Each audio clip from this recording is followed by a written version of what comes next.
Subscribe करें हमारे YouTube channel को और बेल आइकन को प्रेस करें हमारे लेटेस्ट वीडियोस को देखने के लिए।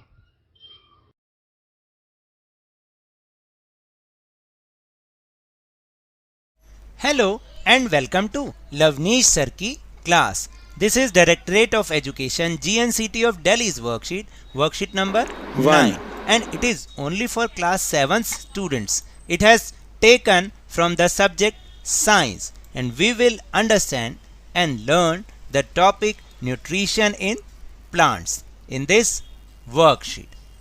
तो आज से हम एक न्यू लेसन स्टार्ट कर रहे हैं which is nutrition in plants.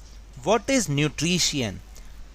आपको याद है कि हमने क्लास 6 में भी ऐसा कुछ न्यूट्रिशन पढ़ा था, समझा था। तो जैसे हमें न्यूट्रिशन की रिक्वायरमेंट होती है, हमारी बॉडी को ग्रो करने के लिए न्यूट्रिशन चाहिए होता है, ऐसे ही प्लांट्स में भी न्यूट्रिशन की बहुत ज़्यादा ज़रूरत होती है, क्योंकि वो भी तो ग्रो करते हैं ना। तो इसी को जानने के लिए so now let's start and understand with me. Rachna was on picnic with her parents. Rachna अपने पेरेंट्स के साथ पिकनिक पे गई। During taking food she asked a question to her elder brother Rahul that how plants take their food. अब खाना खाते समय उसने अपने बड़े भाई से एक क्वेश्चन पूछा कि राहुल बताओ कि ये प्लांट्स कैसे अपना फूड लेते हैं। Rahul explained her about the nutrition in plants. फिर राहुल ने उसको ये बताया कि किस तरह से प्लांट्स में न्यूट्रिशन होता है, उनको उसके बारे में समझाया। तो हम भी इसके बारे में समझते हैं और शुरू करते हैं। Plants are the only organism that can prepare food for themselves by using water, carbon dioxide and minerals. तो आप देखिए कि केवल प्लांट्स ही ऐसे ऑर्गेनिज्म हैं जो कि अपना फूड खुद से प्रिपेयर करते हैं। किन किन चीज़ों से? वाटर को यूज़ करके, कार्बन डाइऑक्साइड को यूज़ करके और मिनरल्स को यूज़ करके वो अपना फूड प्रिपेयर करते हैं। These are raw materials to prepare food by plants. और ये सब रॉ मटेरियल होते हैं प्लांट के लिए, फूड को बनाने के लिए। एक प्लांट के द्वारा फूड को बनाने के लिए ये सारे के सारे रॉ मटेरियल्स होते हैं। फिर इसके बाद बात करते हैं न्यूट्रिशन की।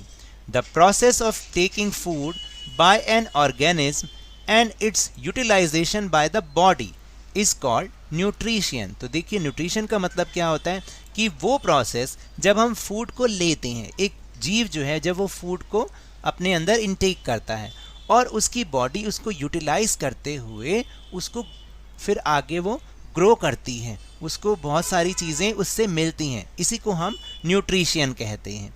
अब समझ में आ रहा है कि न्यूट्रिशन किसे कहते हैं। The next topic is all living organism require food.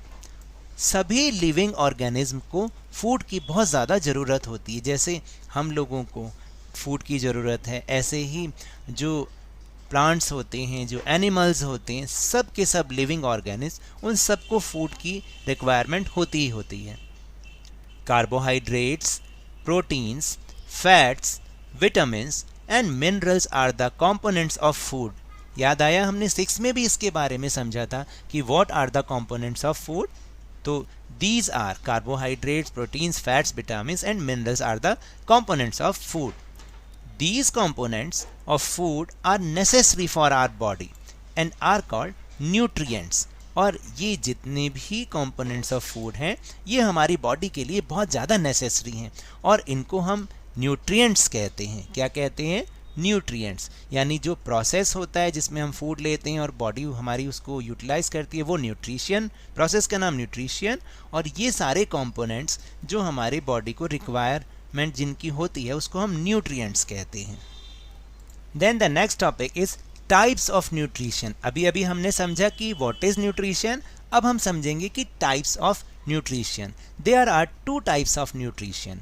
First is autotrophic nutrition and the second is heterotrophic nutrition. जो फर्स्ट है ऑटोट्रॉफिक न्यूट्रिशन, वो आप देखेंगे कि इस एरो के थ्रू हमें दिखाया गया है कि व्हाट इज ऑटोट्रॉफिक न्यूट्रिशन।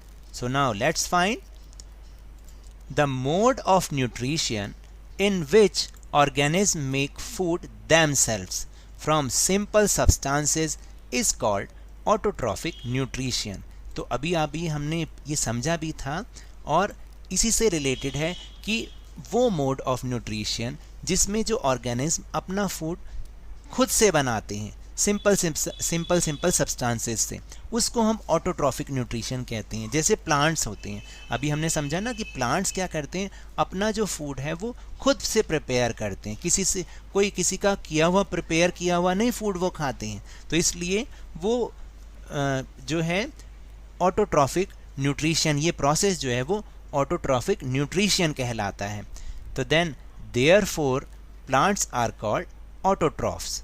तो अब आपको समझ में आया प्लांट्स को हम ऑटोट्रॉफ्स क्यों कहते हैं, क्योंकि वो अपना फूड जो है खुद से प्रिपेयर करते हैं और जो है उस प्रोसेस को हम ऑटोट्रॉफिक न्यूट्रिशन कहते हैं और प्लांट्स को हम ऑटोट्रॉफ्स कहते हैं।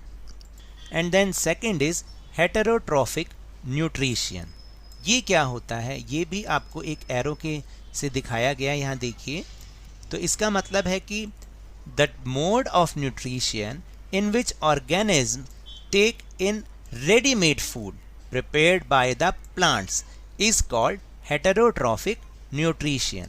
अब आपको समझ में आया कि जब कोई अपने आप अपना फूड प्रिपेयर करता है वो तो ऑटोट्रॉफिक कहलाता है, लेकिन जब कोई किसी दूसरे के द्वारा प्रिपेयर फूड को खाता है, जैसे कि जो जितने भी एनिमल्स होते हैं या बर्ड्स होते हैं वो सारे क्या करते हैं, रेडीमेड फूड ही तो खाते हैं, वो अपना फूड कोई खुद प्रिपेयर थोड़ी करते हैं। और वो किसके द्वारा प्रिपेयर किया गया फूड खाते हैं, जो प्लांट्स प्रिपेयर करते हैं। प्लांट से जो भी चीज़ निकलती है, उसका फ्रूट स्टेम वगैरह जो भी चीज़ वो लोग खाते हैं, तो वो प्लांट ने ही प्रिपेयर किया होता है, इसलिए उनको हम हेटेरोट्रॉफिक न्यूट्रिशन कहते हैं। और एनिमल्स और बर्ड्स को हम हेटेरोट्रॉफ्स कहते हैं। Therefore animals are called heterotrophs. अब आपको समझ में आया कि प्रोसेस को हम हेटेरोट्रॉफिक न्यूट्रिशन कहते हैं क्योंकि इस प्रोसेस में जो भी ऑर्गेनिज्म होते हैं वो रेडीमेड फूड प्रिपेयर्ड, जो पहले से प्रिपेयर्ड फूड होता है उसको खाते हैं, तो इसलिए animals are called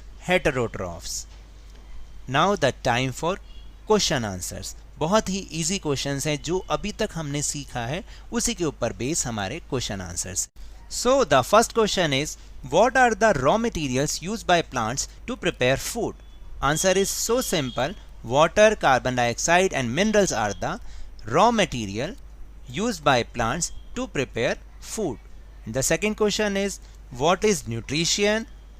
Very simple answer. Nutrition, the process of taking food by an organism and its utilization by the body is called nutrition. Question 3 is write 2 examples of autotrophs. Answer is plant and trees are autotrophs. For example, maize plant, trees, grass, etc. And the last question is write 2 examples of heterotrophs. Answer is birds and animals are heterotrophs. For example, lion, bear, bird, कुछ भी आप लिख सकते हैं।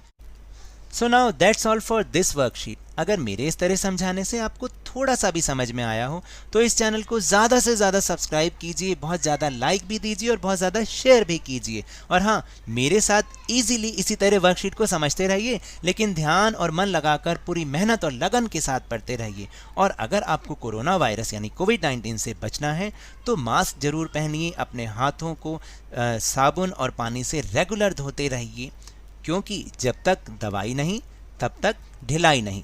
Thank you very much.